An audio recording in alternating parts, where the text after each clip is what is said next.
जीवनात जर देव आठवला नाही तर शेवटचा दिवस गोड नाही होत.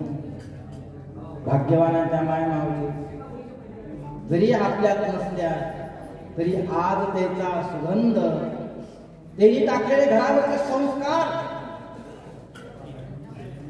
लतिकाताईने टाकलेले घरावरचे संस्कार, प्रेम, श्रद्धा, आपुलकीची जी भावना आहे आजही सर्वांमध्ये जिवंत आहे. एका सुंदर कवीने म्हटलं, आनंद या जीवनाचा सुगंधा परी दळावा, आनंद या जीवनाचा सुगंधा परी दळावा, पावा मुनी मासुरीचा ओठा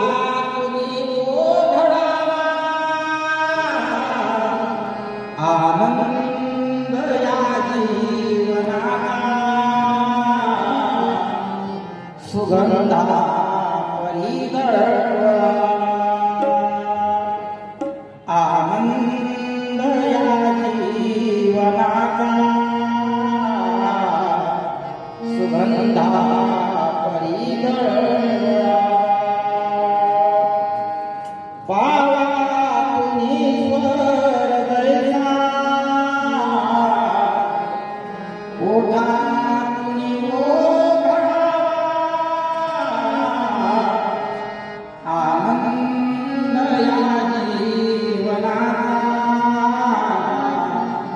सुगंधा परी दळावा.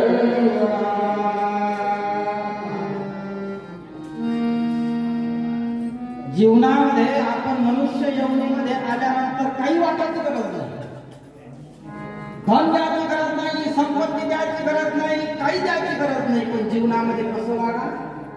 आपुलकीनं वागा. माणसानं माणसासोबत माणसासारखं वागणं म्हणजे हे माणूस म्हणतात. आणि हा जीवनाचा आनंद आहे. बाकी संपत्ती जर आपण दिली तर संपत्ती दिल्याच्या नंतर माणूस दरिद्री होईल, भिकारी होऊ शकते माणूस वाटल्याच्या नंतर. पण आनंद दिल्याच्या नंतर जेवढा आपण आनंद दुसऱ्याला जास्त देऊ तेवढ्यापेक्षा जास्त आपल्याला प्राप्त होते. हे आनंद असं म्हणतात.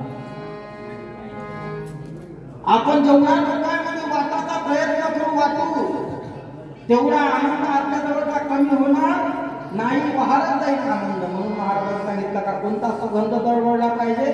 आनंदाचा सुगंध दरवळला पाहिजे. आनंदाचा जर सुगंध दरवळला, जीवन जगताना येईल, जीवनानंतरही एक जीवन विमा एलआयसी. जीवन विमा एलआयसी मध्ये काय सांगितलं? बोध वाक्य नाही का? जीवन जगताना आणि जीवनानंतरही. जीवन जगत असताना कोणा प्रत्येक लोक चांगले प्रेमाने बोलले नाही, पण मेल्याच्या नंतरही सुद्धा त्या व्यक्तीचं जर नाव चांगल्या ठिकाणी नाही निघत असेल तर जीवनात खरी कमाई, खरी कमाई जीवनामध्ये खरी कमाई. दत्तप्रभू दत्तप्रभू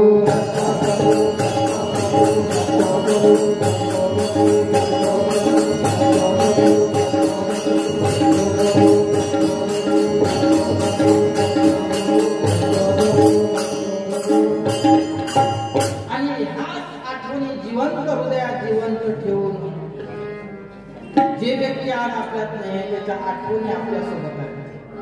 त्यांनी लावलेले संस्कार आहेत, ते मुलं आहेत, सुना आहेत, नातवंड आहेत. आज घरी पहिल्यांदा गेल्याच्या नंतर सर्व जसे आपुलकीनं आले, सर्वांनी दर्शन असं नित्य नियम म्हणजे आईनं लावून ठेवलेली जे संस्कृती आहेत. मुलं आपल्या घरात तयार होतात, सुना बाहेरून येते, त्या सुनाल्या आल्याच्या नंतर त्याचा पुनर्जन्म आपल्या घरात होतो.